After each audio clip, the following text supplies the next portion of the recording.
Bismillahirrahmanirrahim. Assalamualaikum warahmatullahi wabarakatuh.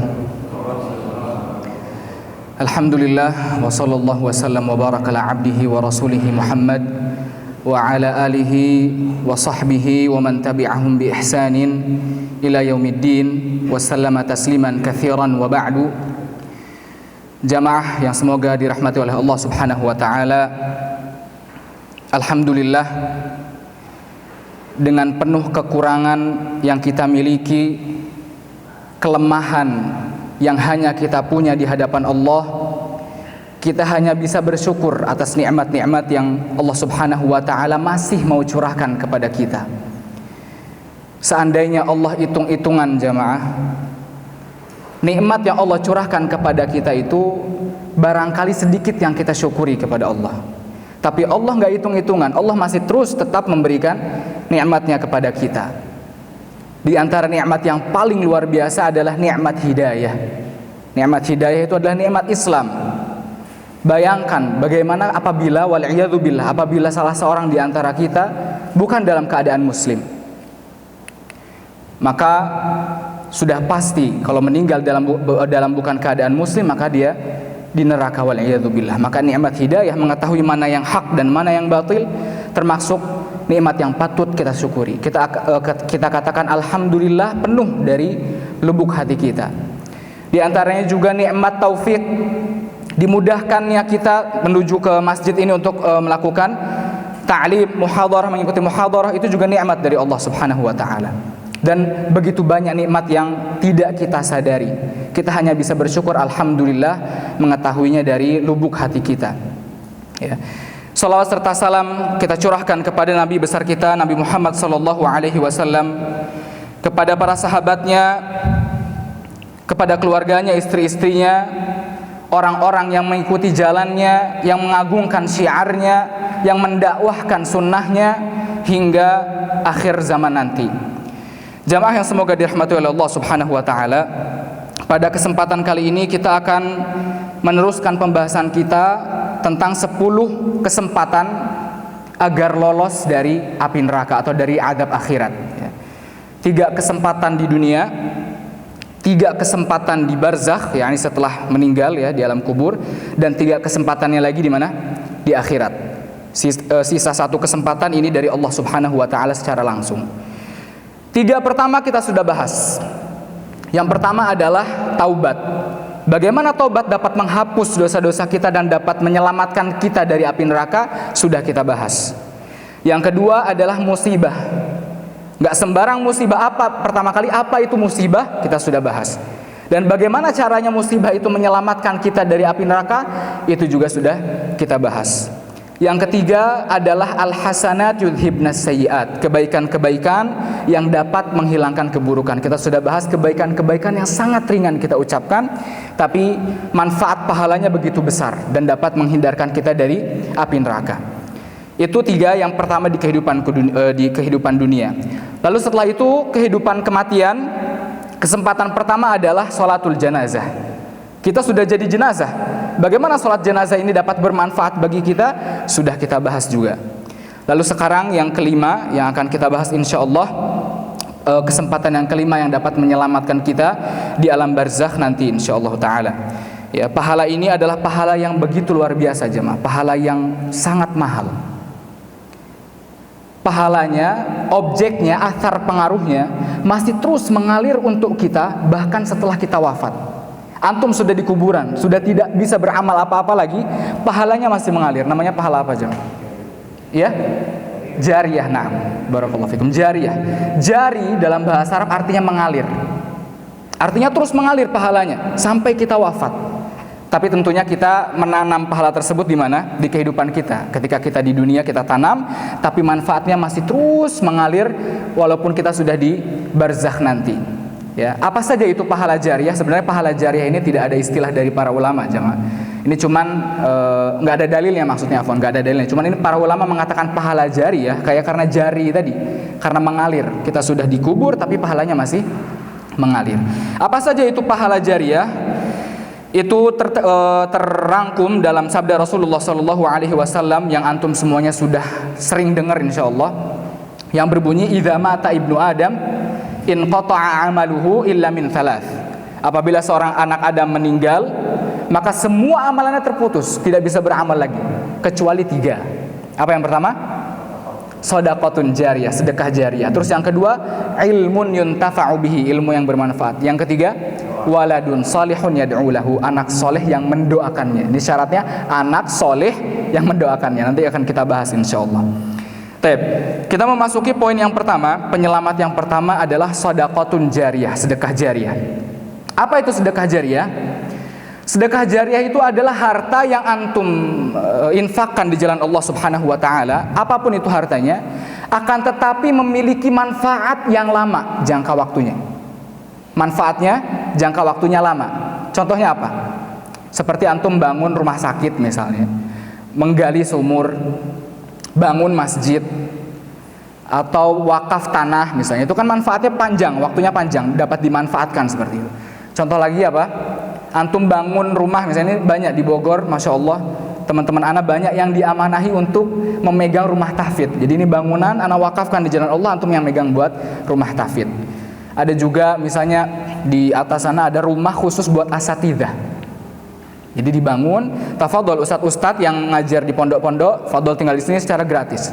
Dengan syarat dikasih bukti bahwa antum ngajar di pondok ini seperti itu. Nah, itu semua adalah macam-macam sedekah jariyah. Dilihat dari apanya jemaah? Dari manfaatnya.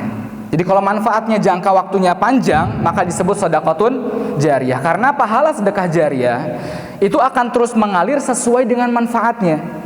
Kalau manfaatnya hilang, misalnya qadarullah, misalnya masjidnya hancur lebur, atau misalnya rumah sakitnya hancur lagi, misalnya, itu sudah manfaatnya sudah hilang. Jadi terputus di situ. Jadi dilihat dari apa? Dari manfaatnya. Apapun itu yang antum sedekahkan dengan manfaat jangka waktu panjang, maka itu disebut sedekatun jariyah, ya. Apabila seorang yang bersedekah jariyah dan orangnya ini meninggal, manfaat sedekah jariyahnya masih ada, nah ini akan terus mengalir. Misalnya wal'iyadzubillah, awalnya takdirnya itu harusnya kuburannya jadi azab kubur. Tapi karena sedekah jariyah manfaatnya masih terus digunakan oleh kaum muslimin, pahalanya ngalir, maka berubah menjadi apa? Nikmat kubur, ya. Di antaranya seperti itu. Barang siapa yang membangun masjid misalnya jamaah, ini subhanallah, luar biasanya sedekah jariyah ini seperti ini. Contohnya yang bangun masjid ini jamaah, di masjid ini ada berapa orang yang sholat, semua pahala sholatnya jamaah, bahkan bukan pahala sholat, semua pahala kebaikan, apapun kebaikan yang dilaksanakan di dalam masjid ini terus mengalir kepada yang membangun masjid ini. Subhanallah, berapa puluh orang, misalnya 20 orang sholatnya sempurna, secara sempurna pahalanya diberikan kepada orang yang membangun masjid ini. Rasulullah Shallallahu Alaihi Wasallam bersabda, "Man da'a ila huda, kana lahu minal ajri mithlal ujur man tabi'ahu, min ghairi an yanqusa min ujurihim syai'." Barang siapa yang mengajak kepada kebaikan, maka baginya pahala semisal dari orang yang melakukan kebaikan itu, semisal, sempurna. Antum sholat zuhur, misalnya di masjid ini nih, antum seorang sholat zuhur, yang bangun masjid ini juga sholat zuhur. Pahala antum, jadi seakan-akan orang yang bangun masjid ini sholat zuhur 2 kali. Gimana kalau 20 orang yang sholat 20 kali seakan-akan sholat seperti itu? Min ghairi an yanqusa min ujurihim syai', dengan tanpa mengurangi pahala mereka sama sekali. Jadi seperti itu. Itu kebaikan, apapun kebaikannya, apapun kebaikan yang antum lakukan di sini, pahalanya kepada orang yang membangun masjid. Baca Quran di masjid, pahalanya sampai. Subhanallah, sesuai dengan hadis Rasulullah Sallallahu Alaihi Wasallam. Yang luar biasa lagi, ya, jariyah yang paling luar biasa jemaah, apabila antum menjadi sebab hidayah seseorang, antum mengislamkan seseorang, ini luar biasa, ya. Seseorang masuk Islam karena sebab antum, itu semua amalan kehidupannya kembali ke antum tanpa mengurangi pahala mereka sama sekali. Sholatnya ke antum, pahala, semua pahalanya ke antum semua. Yang lebih luar biasa lagi apabila orang ini punya anak banyak, diajarkan Islam kepada anak-anaknya, semua pahala anak-anaknya kembali ke antum dengan tanpa mengurangi pahala mereka sama sekali. Subhanallah, seakan-akan antum membangun generasi full, generasi Islam untuk beramal yang amalannya kembali ke antum tanpa mengurangi pahala mereka sama sekali. Itu bagaimana kita luar biasanya jariyah ketika memberi hidayah kepada seseorang, mengislamkan seseorang. Makanya subhanallah orang-orang di Arab sana jamaah ya, karena memang subhanallah Arab sana itu mempraktekkan hukum Allah ya, dengan membayar zakat dan sebagainya macamnya, sedekah sebagai macamnya. Makanya mereka ini bingung kalau mau ngasih sedekah ke siapa. Akhirnya mereka ngasih sedekah ke luar negeri. Yang subhanallah negeri yang paling banyak disedekahkan oleh Arab itu di antara Indonesia dan juga Afrika. Afrika itu negara yang bisa dikatakan rendah keuangannya. Jadi sangat miskin di sana. Oleh karena itu ini kesempatan sekali ini. Afrika antum ngasih uang $1 bagi mereka itu sudah buat 4 orang cukup, makan 4 orang cukup. $1 buat 4 orang. Makanya banyak yang ke sana. Mereka zaki, cerdas. Mereka ngasih bukan donasi, baksos, bakti sosial. Ya mereka bagi-bagi sembako sambil berdakwah. Karena di sana itu mereka ingin Islam tahu, mereka banyak yang Islam tahu, tapi yang mau dakwahnya sedikit.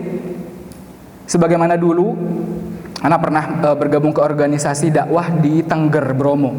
Di Bromo sana ya, di mana? Ya Bromo ya, Gunung Bromo, Tengger. Di sana itu mayoritasnya orang Hindu. Ada orang Islam ada, tapi mereka jarang ada yang mau dakwahkan mereka. Karena memang lokasinya jauh. Kalau antum mau dakwah di Tengger, antum harus tinggal di Tengger sana. Dan itu susah bagi kita ya, jauh di gunung sana, nggak ada siapa-siapa. Kita paling bisa seminggu sekali ke sana. Bagaimana perasaan mereka ketika kita datang? Kita tanya, bagaimana Pak perasaan Bapak kalau kita lagi kunjungan seperti ini? Masya Allah Mas, iman saya tuh rasanya kayak nambah banget ngelihat orang Muslim datang ke sini, ya saling menyapa dengan kami. Kami tuh pengen belajar Islam tapi nggak tahu, nggak ada yang mau ngajarin. Akhirnya apa yang terjadi? Ketika kita datang kunjungan dakwah, mereka ikut di masjid, ya diajarkan sholat, mereka ikut sholat. Tapi ketika kita pulang jemaah, ada acara kan sekitarnya mayoritas Hindu, ada acara potong babi bareng, mereka ikut makan babi. Acara apa? Acara Hindu mereka ikut. Karena ya itu dia kurang dakwah di situ. Makanya di sini baksos di sini paling penting buat orang-orang yang di pelosok seperti itu, dan itu jariahnya kembali ke antum terus panjang bahkan setelah antum meninggal. Ini anak teringat cerita jemaah. Waktu itu kita lagi cerita-cerita tentang orang tua.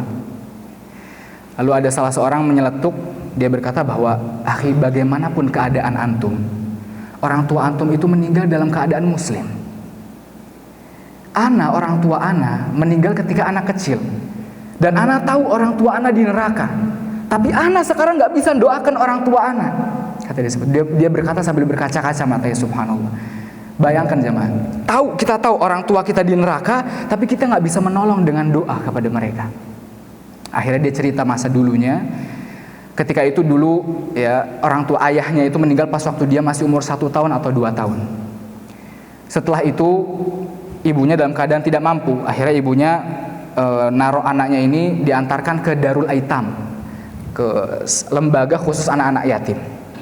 Kata lembaga ini, Bu, ibu boleh menaruh anak ibu di sini, nitipkan anak ibu di sini dengan syarat anak ibu nanti kita ajarkan agama Islam.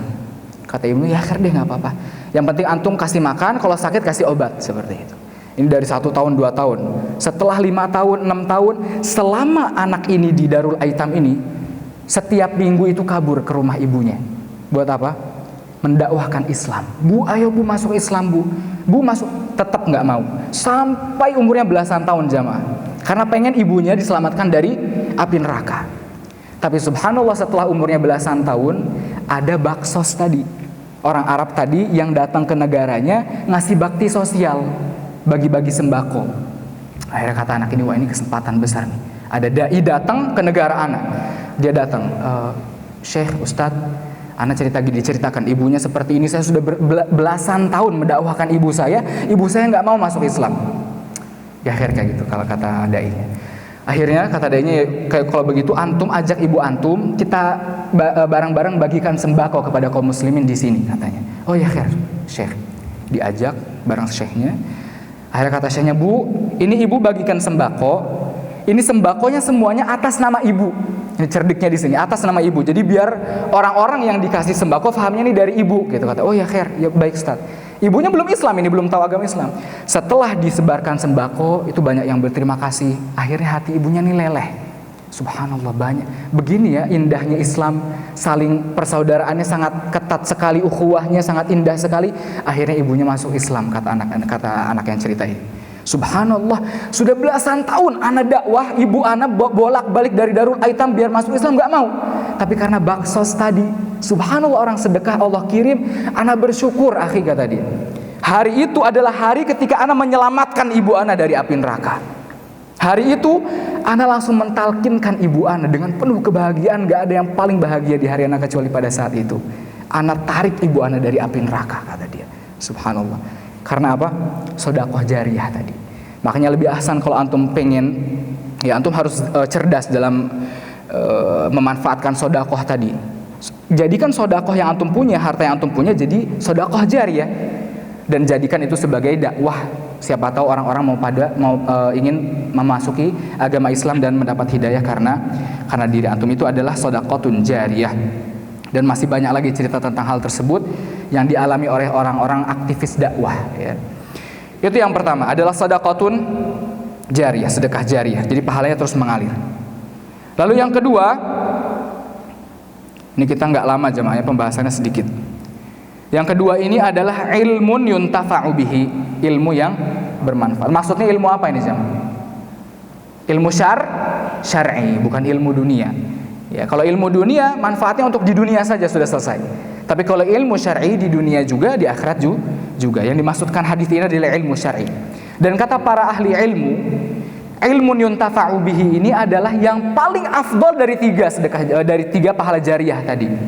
Yang pertama tadi sedekahun jariyah, yang kedua ilmu yuntafa'u bihi, anak saleh yang mendoakan. Yang paling afdol dari ketiga ini adalah apa? Ilmu yang bermanfaat. Seperti contohnya antum sebagai seorang alim, mufti yang fatwanya bermanfaat bagi kaum muslimin, seorang khatib, seorang pendakwah, penulis buku dan sebagainya macamnya. Itu semua termasuk kepada hadis ini, ilmun yuntafa'u bihi, ilmu yang bermanfaat bagi orang-orang. Terus pertanyaannya, ini ana bukan seorang alim, ana belajar di pondok aja kagak, belajar baca Quran aja masih susah, apakah ana nggak bisa dapat pahala ini? Jawabannya enggak.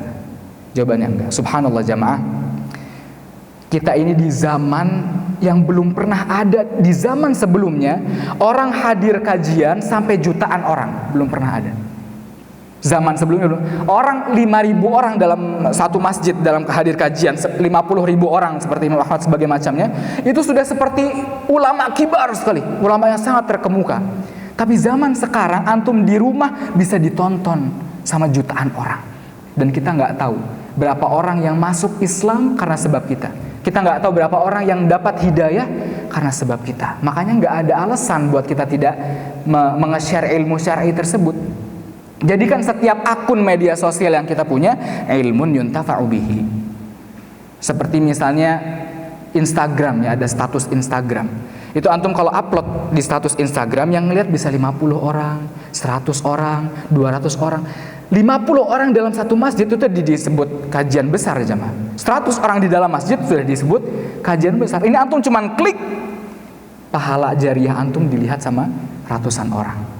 Jadi setiap akun-akun yang antum punya, jadikan di dalamnya adalah ilmun yuntafa'u bihi. Apa aja itu? WhatsApp, ya, Instagram, Facebook. Anda cuma tahu itu aja, Facebook. Apalagi?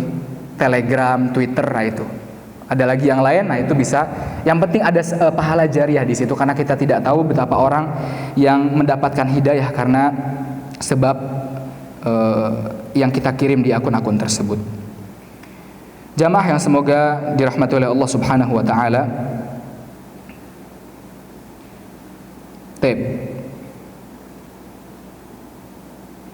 Ya, jadi antum bebas, ya, antum bisa menge-share apapun selama itu baik, tapi dengan satu syarat.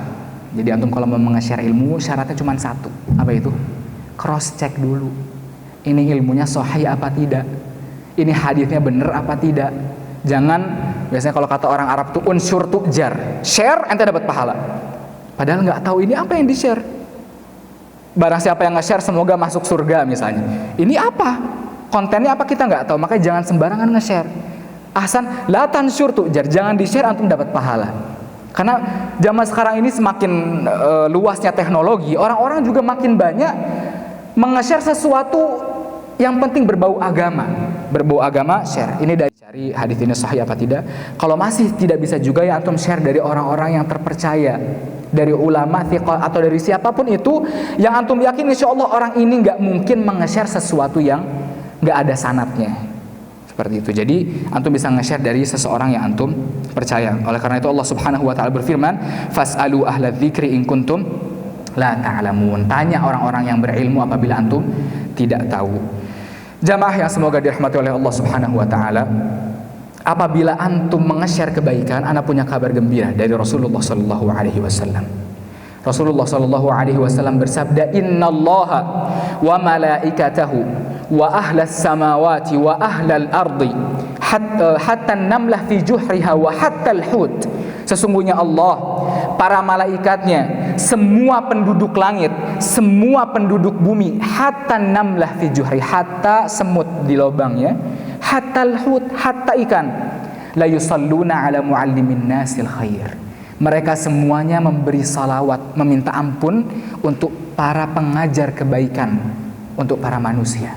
Antum nge-share kebaikan di subhanallah, bayangkan kalau antum bisa mendengar salawat mereka bagaimana. Bakal tahan gak itu? Subhanallah, kita pasti gak bakal tahan. Allah, para malaikatnya, penduduk langit, penduduk bumi, hatta semut ya di dalam lubangnya, atau hut ikan, semuanya meminta ampun kepada Allah untuk kita. Subhanallah, luar biasa ya. Makanya sebisa mungkin setiap hari kita jadikan sedekah ilmun yuntafa'u bihi ya.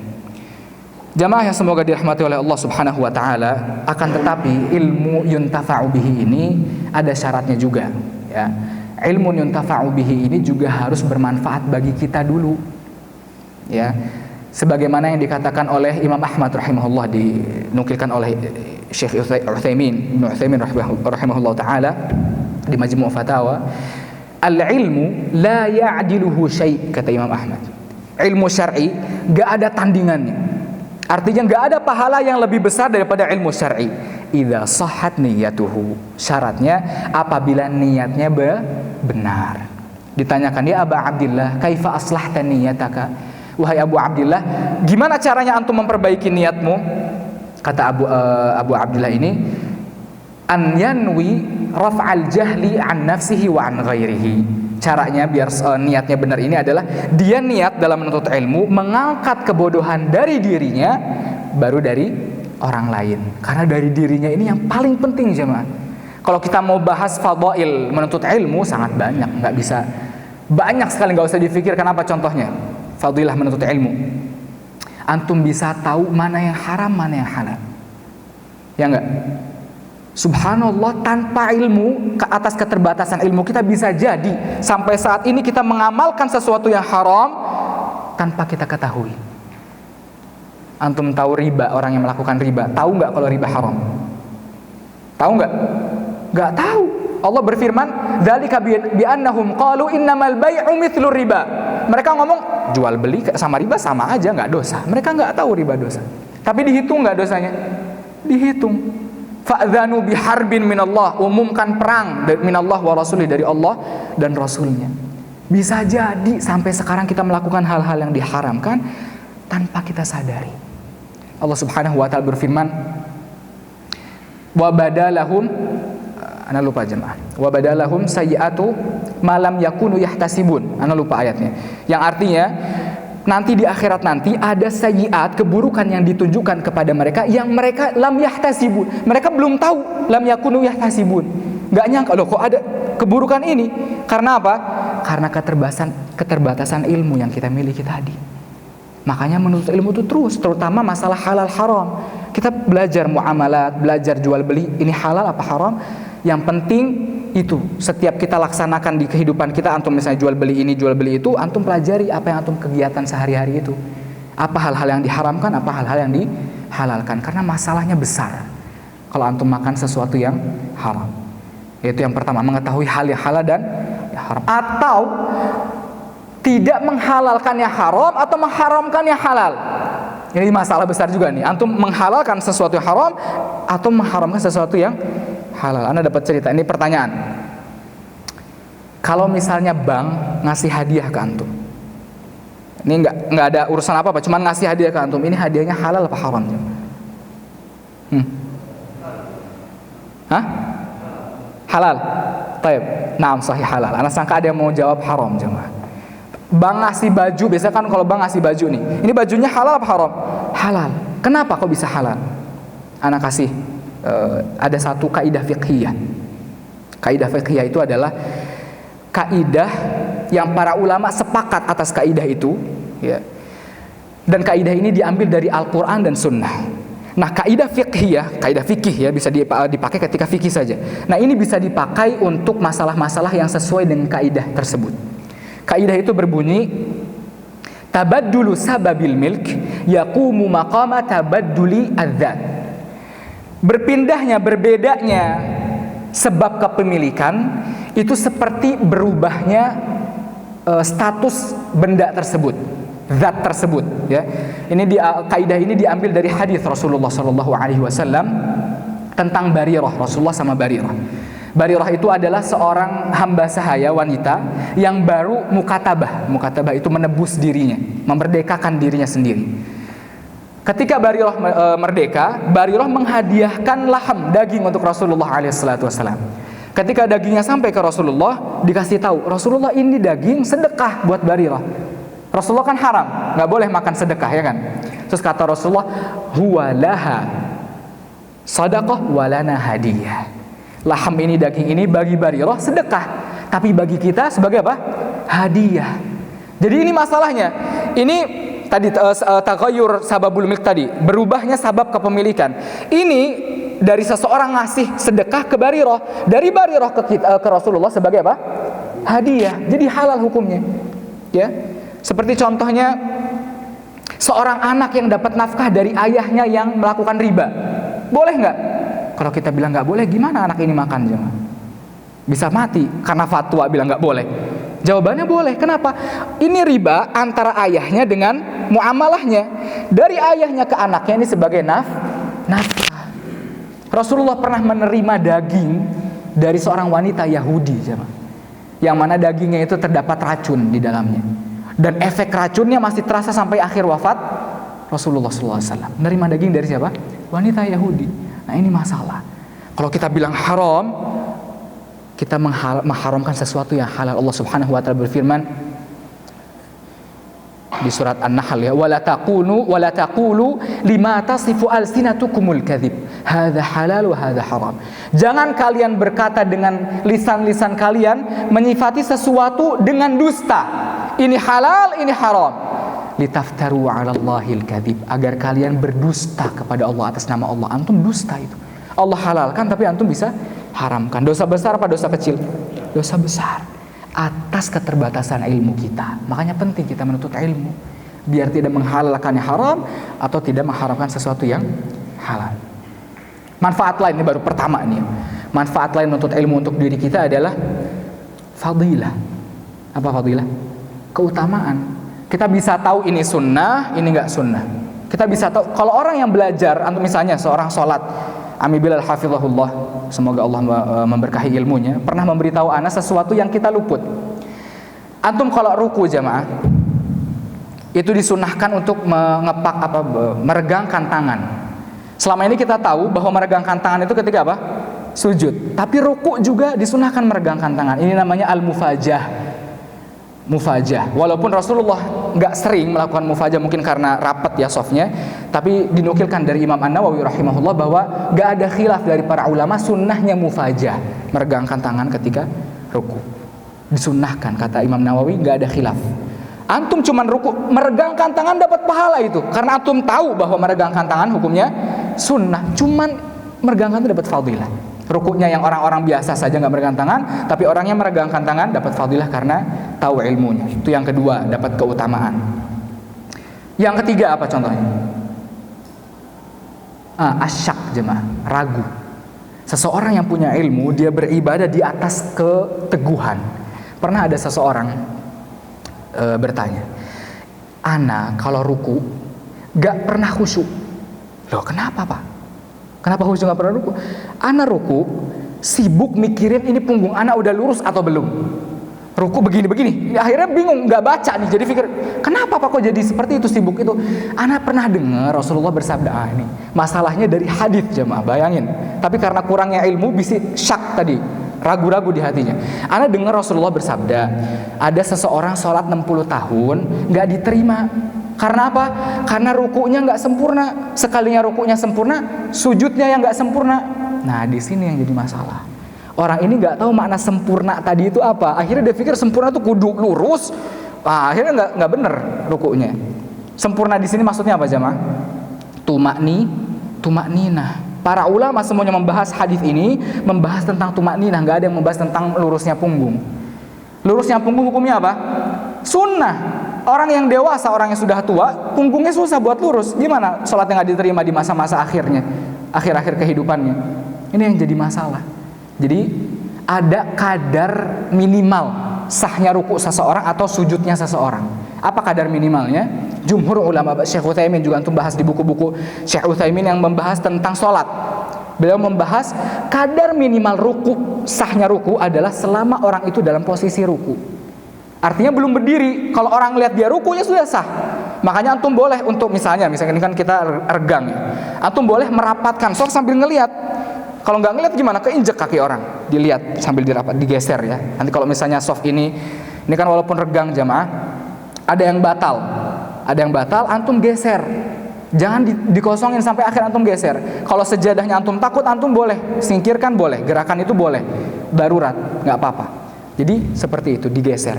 Yang penting belum sampai had berdiri, belum sampai batas berdiri. Kalau masih ruku, nggak batas ruku. Kalau masih berdiri, seperti itu. Mafhum jamaah ya? Jadi sahnya ruku seseorang selama dia belum berdiri. Kalau antum mau ngelihat ke bawah buat ngerapetin itu nggak apa-apa. Sahnya sujud seseorang selama itu tidak duduk. Begitu sebaliknya. Ya, para ulama sepakat bahwa sunnah ketika sujud menempelkan berapa bagian? 7. Tapi para ulama juga sepakat kalau sebagian dari bagian 7 itu nempel, sah sujudnya. Selama itu belum duduk, sah sujudnya. Nggak boleh kita mengkeras itu gara-gara kita keras kepada orang. Harus sempurna rukunya. Rukunya begini-begini. Bingung gara-gara nggak tahu hadis yang benar, yang salah. Mafhum ya? Ini juga karena kekurangan apa? Ilmu yang kita miliki. Apalagi jamaah, kita bahas sebanyak-banyaknya biar kita tahu. Ya. Terus juga yang keempat, ini yang penting. Yang keempat adalah ma'rifatu qadrin nafsi, mengetahui kadar diri kita sendiri.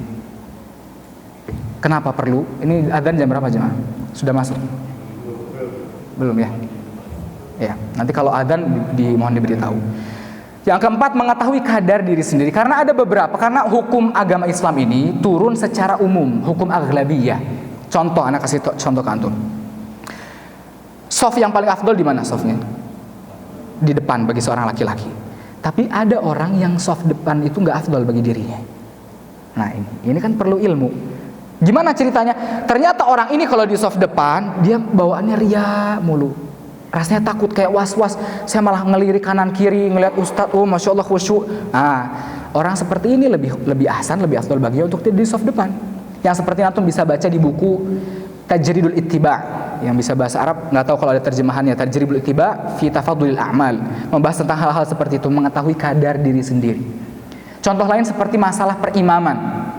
Imam kata yang paling utama untuk imam siapa? Aqra'ukum li kitabillah, yang paling bagus bacaannya untuk kitab Allah Subhanahu wa taala. Ya khair, ana sudah hafalan bagus, bacaan bagus. Tiba-tiba ana datang ke suatu masjid di kota tertentu. Faida, wah anak ngerasa paling bagus, langsung maju dia. Nah ini salah, nggak tahu kadar dirinya. Ada hadis dari Rasulullah SAW bahwa nggak boleh seseorang sholat di depan kekuasaan seseorang. Kalau ada imam tetapnya, antum nggak boleh maju. Hatta antum hafizul Quran 30 juz, sanatnya paling, masya Allah paling tinggi di dunia, nggak boleh. Karena ada orang yang punya kekuasaan di situ, ada imam tetapnya, antum nggak boleh maju, hatta hafalan antum bagus. Nah kalau misalnya imam tetapnya nggak ada, terus orang-orang di situ jamaahnya menunjuk antum, baru boleh. Jadi antum ini nggak asing. Contohnya kalau Syekh Sudes datang ke sini, gimana siapa yang mau berani maju imam jemaah? Nggak ada, udah Syekh Sudes suruh maju. Karena sepakat nih. Nah, karena di antara 3 orang yang sholatnya tidak diangkat oleh Allah adalah imam yang dibenci oleh para makmumnya. Seperti itu. Jadi kalau misalnya nggak ada nih imam tetapnya, maka antum yang maju dengan kadar tadi. Jadi ya ummukum aqra'ukum likitabillah itu setelah hadis tadi, setelah hadis kekuasaan. Jadi kalau yang punya kekuasaan sudah tidak ada, imam tetapnya nggak ada, baru aqra'ukum likitabillah. Aqra itu yang paling bagus bacaannya. Jadi kalau ada seorang yang hafal 10 juz tapi bacaannya jelek, sama orang yang hafal 3 juz tapi bacaannya bagus, mana yang suruh imam? Yang 3 juz yang bacaannya bagus. Aqra'ukum, lafaznya aqra'ukum, bukan ahfadzukum li kitabillah. Makanya ada hukum para ulama, sebagian ulama memakruhkan seorang imam yang mohon maaf yang cadel. Misalnya nggak bisa ngomong huruf za, ijajul, jilatil a, ini nggak boleh. Atau huruf ro susah baginya, maka dimakruhkan kata para ulama. Nah itu adalah yang keempat, mengetahui kadar diri sendiri. Yang kelima, ini juga nggak kalah penting. Yang pertama tadi, yang keempat tadi adalah mengetahui kadar. Yang kelima, mengetahui diri sendiri. Ini bisa antum pelajari di buku Talbis Iblis. Oh iya, seperti itu ya, anak nggak sadar. Tipuan-tipuan bisikan iblis yang kita lakukan, mengetahui diri sendiri. Seperti contoh, ada kisah dari Ibnu Mubarak, diceritakan dari Ali bin Al-Fudail, anaknya Fudail bin Iyad, bahwa Fudail bin Iyad, ayahnya Ali, ayahku kata Ali, pernah janjian sama Ibnu Mubarak di pintu Bani Syaibah, sekarang namanya Babus Salam di Masjidil Haram sana. Pernah janjian pengen ketemu. Pas udah ketemu di depan Babus Salam atau Bani Syaibah tersebut, kata Ibnu Mubarak, kata Fudail bin Iyad ke Ibnu Mubarak, ya Aba Abdillah, bukankah kita kalau mau masuk masjid kita saling sharing? Uhaditsuka bi gharibi ma indi wa tuhaditsuni bi gharibi ma indak. Ana bakal cerita apa yang baru ana baca di buku buat nge-share, istilahnya sharing ke antum, dan antum sharing ke ana. Kata Ibnu Mubarak, benar. Gak jadi ngumpul, mereka pergi. Kenapa jemaah? Sebabnya takut riya. Kata Fudail bin Iyad, min an yalqa syaitana khairun liqari'in min an yalqa qari'an mithlahu. Ketemu sama setan lebih bagus, lebih ahsan bagi seorang yang baca buku daripada ketemu orang yang sama-sama baca buku. Saling riya bacaannya. Ana baru baca nih, antum tahu nggak sih? Modusnya gitu. Tapi ternyata di situ bisa riya. Beda. Di situ makomnya beda, karena orang yang saling membaca ya saling mengunjuk diri lah, paling banyak bacaannya siapa, yang paling bagus ilmunya siapa, itu mengetahui siapa kadar diri sendiri. Nah ini yang jadi masalah. Nah ini kan penting seperti ini. Atau bisa baca buku Talbis Iblis, mengetahui diri sendiri atau mengetahui orang lain, perasaan orang lain itu juga nggak kalah penting. Khususnya di sini di masjid, kita kan ketemu orang banyak jemaah. Masjid ini tempat ibadah bukan? Tempat ibadah. Allah Subhanahu wa taala berfirman, "Dzalika wa man yu'azzim sya'airallah fa innaha min taqwal qulub." Siapa yang mengagungkan syiar Allah, maka itu termasuk dari taqwal qulub, ketakwaan hati seseorang. Antum tanya sama anak SMP, anak SD, bagaimana caranya mengagungkan masjid? Oh, di masjid berarti nggak boleh ngobrol kalau waktu-waktu ibadah. Waktu-waktu ibadah kita fokus ibadah. Anak SD tahu. Makanya zikir, misalnya sholat atau baca Quran, zikir itu ibadah bukan jemaah? Ibadah. Butuh fokus nggak? Butuh fokus. Allah Subhanahu wa taala berfirman, "Wadhkur rabbaka fi nafsika tadarruan wa khifah." Ingatlah Allah di dalam dirimu dengan penuh tunduk, tadarru wa khifah, dan penuh takut. Wa dunal jahri minal qaul, jangan keras-keras suaranya. Bil ghudu wal asal wa la takun minal ghafilin, dan jangan kalian termasuk orang-orang yang lalai. Antum fokus zikir. Ngobrolnya nanti dulu, khair-bakhairnya nanti dulu. Waktunya sholat, waktunya zikir. Antum tahu bagaimana sikap para ulama ketika di masjid? Seperti tidak mengenal satu sama lain. Jadi kalau antum ada misalnya orang pergi tanpa menyapa antum dan antum lagi zikir, jangan tersinggung. Itu menghormati antum. Biar antum zikirnya fokus. Ini masuk akal nggak jamaah? Subhanallah, akhi, subhanallah. Ana tadi makan gorengan, subhanallah, sama cengek, subhanallah, dikeletuk meninggal jeledak di bibir, subhanallah. Zikir bukan itu? Bukan zikir. Sambil ngobrol. Atau akhi bakhair, subhanallah. Ada lagi datang, bakhair, subhanallah. Bakhair, nggak jadi zikirnya, bakhair beda tadi. Itu bisa nanti setelah zikir. Setelah zikir, bukan setelah keluar masjid. Enggak, di masjid antum boleh ngobrol, boleh di masjid.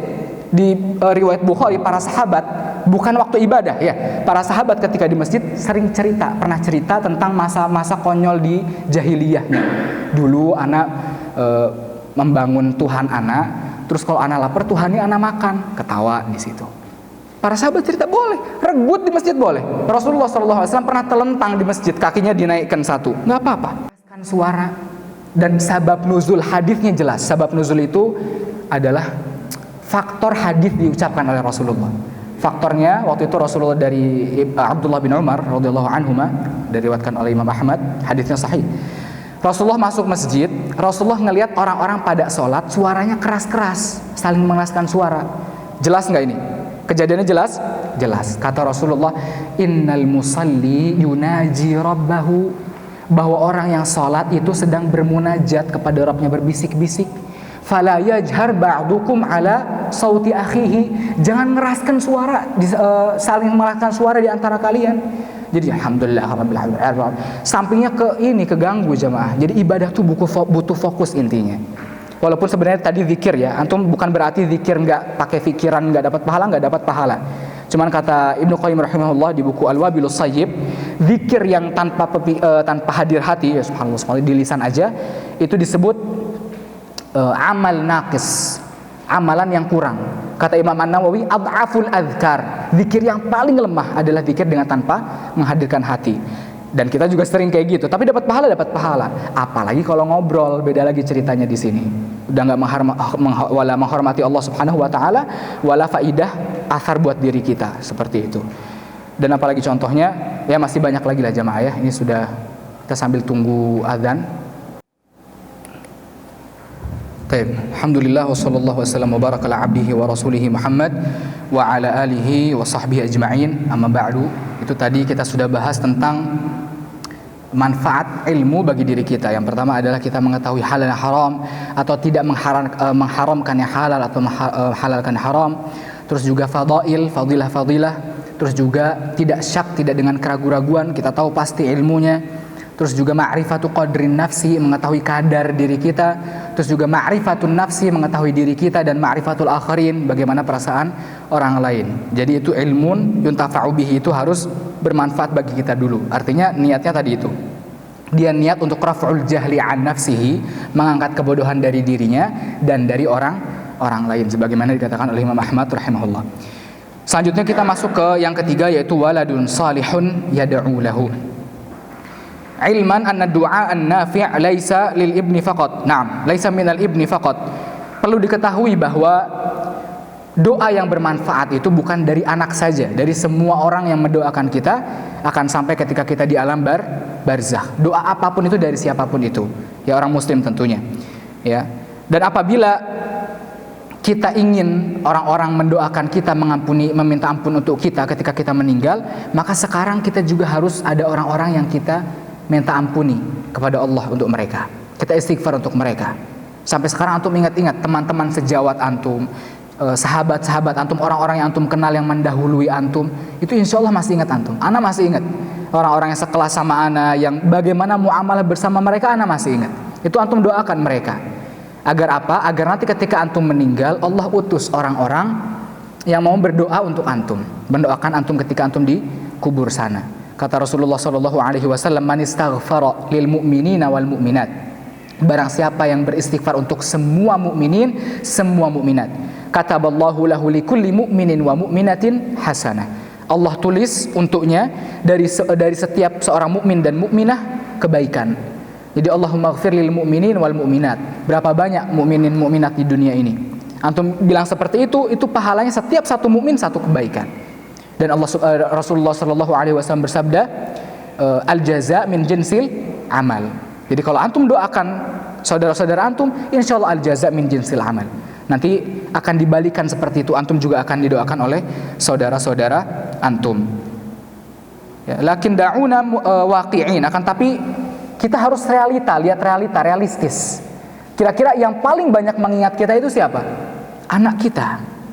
Nah, tapi yang jadi masalah, anak kita ingat kita, na'am. Mau mendoakan kita tidak? Nah, ini yang jadi masalah. Kalau mau mendoakan kita, anak kita soleh tidak? Biar doanya diijabahi oleh Allah. Nah, ini yang jadi masalah. Jadi syaratnya itu tadi, anaknya harus soleh dan mau mendoakan kita. Jadi tugas kita sekarang adalah mempersiapkan, membangun seorang anak yang soleh, agar doanya diijabahi oleh Allah Subhanahu wa ta'ala. Rasulullah sallallahu alaihi wasallam bersabda, "Innar rajul la turfa'u darajatuhu fil jannah. Yaqul anna li hadza." Ada seseorang yang dinaikkan derajatnya tahu-tahu masuk surga, jadi ahli surga. Dia berkata, "Kok bisa seperti ini? Dari mana ini?" Yuqal listighfari waladikalak. Dikatakan kepadanya karena istighfar anakmu untukmu. Ya, jamaah yang semoga dirahmati oleh Allah, antum sudah memberikan banyak hal untuk anak antum. Tapi hadiah yang paling berharga dari anak antum untuk antum adalah agar mereka menjadi anak yang soleh. Nggak ada yang lebih berharga dari itu. Tapi zaman sekarang gimana jamaah? Kebanyakan di antara kita malah kita syadid, kita keras kepada hal-hal yang sepele. Hal-hal yang agama, justru yang agama malah dijadikan sebagai footnote, catatan kaki. Ini yang jadi masalah. Pernah masa-masa pas di pondok dulu ya, seorang anak ketiduran pas waktu subuh, nggak dibangunin sama ayahnya, sama ibunya afwan. Dia tanya, "Bu, kenapa nggak dibangunin?" "Kasihan, anak-anak udah capek di pondok sholat subuh," katanya gitu. Tapi, "Bu, ini kalau seandainya rumahnya kebakaran, ibu bakal gimana? Anak ibu lagi tidur." "Oh ya saya bangunin mas, saya gedor-gedor, pokoknya kudu bangun, kudu keluar karena kebakaran." "Ya khair bu, api neraka bu 70 kali lipat daripada api dunia." "Ah begitu ya mas ya, ya khair, kalau setelah itu saya bangunkan anak-anak." Jadi seperti itu, pikirannya itu apa? Justru urusan agama malah jadi catatan kaki, yang harusnya di awal malah jadi footnote. Ini yang jadi masalah. Ya, jamaah semoga dirahmati oleh Allah Subhanahu wa taala. Jadi caranya adalah bagaimana kita membangun anak kita menjadi anak yang saleh. Ya, kita ajarkan yang baik untuk mereka, kita larang yang haram agar anak kita tidak melakukan yang haram-haram. Ya, bagaimana seorang anak bakal diijabahi doanya apabila dia tidak sholat? Bagaimana seorang anak diijabahi doanya apabila dia tidak kenal sama Allah, tidak bisa baca Quran dan sebagainya macamnya. Nah, itu adalah waladun salihun yad'ulah. Masih panjang tapi ini pembahasan tambahan saja. Langsung kita masuk ke beberapa pertanyaan yang masuk ya, pernah masuk ke Ana. Ya, pertanyaan yang pertama, Ana punya anak katanya, tapi mereka tidak sholat. Ana sudah nasihatin mereka, tapi mereka tetap nggak sholat. Ana dapat dosa nggak, kata seorang ayah ini? Kita katakan nggak dapat dosa. Ke seorang nabi enggak. Yang penting antum sudah apa? Sudah melaksanakan tanggung jawab antum sebagai seorang ayah dalam mendidik anak untuk mengenalkan agama. Nah, terus bagaimana?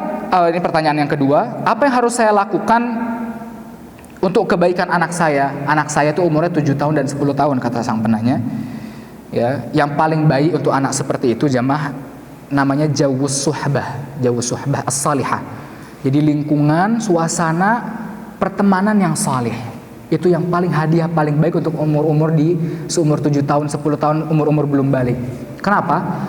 Karena seorang anak di umur seperti itu jamaah, setiap detik kejadian itu akan terus teringat dan akan membentuk dirinya. Contoh kemarin yang cerita